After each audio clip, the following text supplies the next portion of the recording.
Krishna consciousness means understanding the truth of Krishna. Krishna भावना भवित मतलब है भगवान कृष्ण की सच्चाई अवगत कराना अपने आप को, है ना। अमोघ प्रभु हमेशा बोलते हैं ना, detailing is a symptom of love.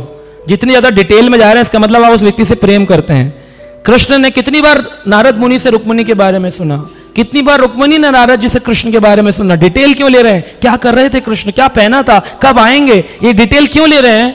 Symptom of love, ये प्रेम का सिम्टम, प्रेम का लक्षण है। जितना अधिक हम गहरा उतरना चाहें, अगर हम प्रेम कर रहे होंगे तभी हम गहराई में जाएंगे। प्रेम नहीं कर रहे होंगे तो सुपरफिशियली।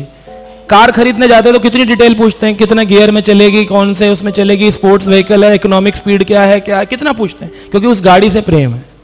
लेकिन भगवान से प्रेम नहीं, इसलिए हरे कृष्णा से काम चला लेंगे, खाली हरे कृष्णा बोल लेंगे। बोल लो, वही है सार, लेकिन उस सार को समझने के लिए शास्त्र चाहिए।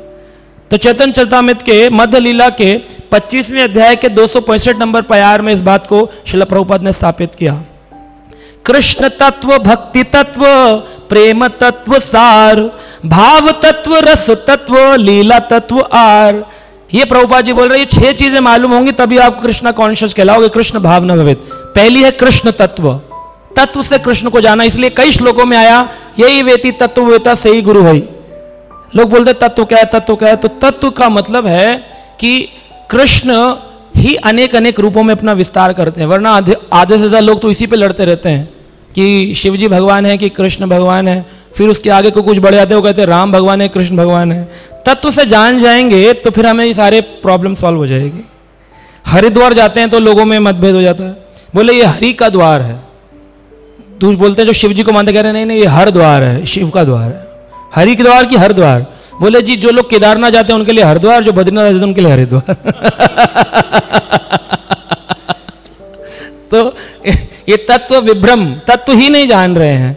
तो कृष्ण तत्व जानना, भक्ति तत्व, भक्ति तत्व, प्रेम तत्व, प्रेम का लक्षण क्या? अन्नाभिलाषिता शून्यम ज्ञान कर्माद्यनावृतम अनुकूलेन कृष्णानुशीलनम भक्ति उत्तमम। उत्तम भक्ति ये परिभाषिक सूत्र है भक्ति रसामृत सिंधु का, कॉन्फिडेंशियल, सो सार, कंक्लूजन।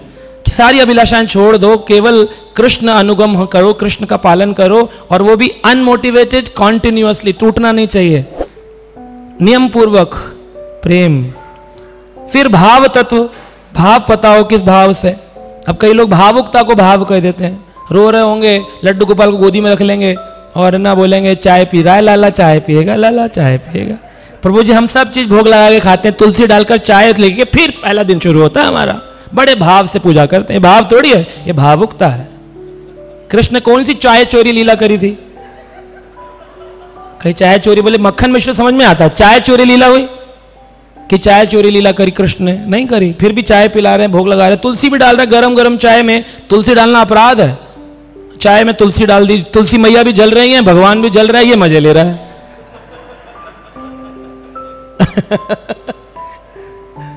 एक व्यक्ति गोवर्धन परिक्रमा लगाने गया सर्दी के समय, तो वहां पर गोवर्धन परिक्रमा, सोचिए गिरिराज जी की परिक्रमा हो रही है, जो साक्षात कृष्ण है कलयुग में बिना प्राण प्रतिष्ठा के, उनकी परिक्रमा लगा करके बीच में रुक गया चाय की दुकान पे, और सर्दी बहुत है, कह रहे गर्मा गर्म चाय बना दो। चाय पीकर दूसरा व्यक्ति को पिलाकर कह रहे आज मजा ही आ गया। मतलब इनका पूरा पर्पस चाय था, इतना घूमने घामने का, इसका क्या फल मिलेगा? भाव तत्व।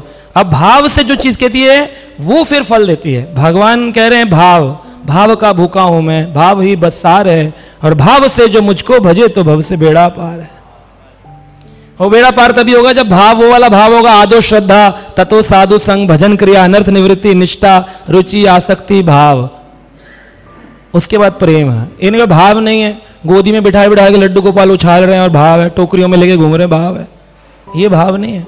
खुद चप्पल जूते पहन रखे, ठाकुर जी हाथ में ले रखे हैं, कैसे विग्रह की सेवा? जब हम विग्रह उठाते हैं, बोले ब्राह्मण दीक्षित होना चाहिए, नियम पालन करने चाहिए, चप्पल नहीं होनी चाहिए, बड़ी शुद्धि का पालन, आचमन करना चाहिए। ये टोकरी में लेके गोपाल जी घुमा रहे चप्पल जूते पहन पहन, ये तो सिद्धांत नहीं है। या तो आप बिल्कुल नंगे पैर चलने लग जाओ। भाई मीराबाई की कॉपी कर रहे हो, मीराबाई नंगे पाँव चल रही थी, वृंदावन भजन गा रही थी, कोई लहसुन प्याज अंडा वो नहीं खा रही थी, वो ये प्याज भी खाते हैं। एक व्यक्ति बोल रहा था प्रभु जी कंठी उतार कर प्याज खा सकता हूं?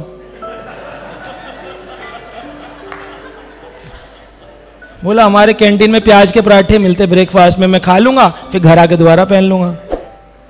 मैं नहीं नहीं भाई ऐसा मत करो, इतना अनर्थ मत करो। तो भाव तत्व, रस तत्व, भगवान कृष्ण के रस तत्व कि कौन सा ऐश्वर्य है, कौन सा प्रेम है, इस रस का, हाँ, वात्सल्य रस, द्वादश रसों का वर्णन, वो रस समझ में आए। और लीला तत्व, क्यों करते हैं कृष्ण, हर लीला के पीछे कृष्ण करें एक लीला, करें तीन चार लीला कर डालते हैं, है ना। मद भक्ता नाम विनोद अर्थे करोतिम विविध क्रिया, अपने भक्तों के आनंद के लिए भगवान लीला करते हैं, अनंत लीलाएं करी भगवान ने। और आप किसी पर ये नहीं बोल सकते ये लीला मैंने तो सुनी नहीं, ये गलत है। अब आपको थोड़ी पता कौन सी कल्प की लीला मुनि के मन में प्रकट हो गई है। कई बार कंट्रोवर्सी दिखती है, ये इन गोस्वामी ने ये लिखा है, इन गोस्वामी ने ये लिखा है, ये महाराज ने ये लिखा है, ये भेद क्यों है? तो हम बोलते हैं जी कल्प भेद है।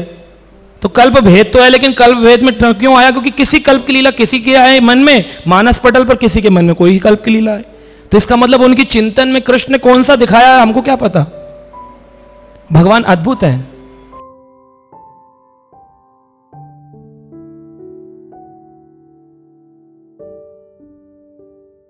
Subscribe now and press the bell icon. Never miss an update.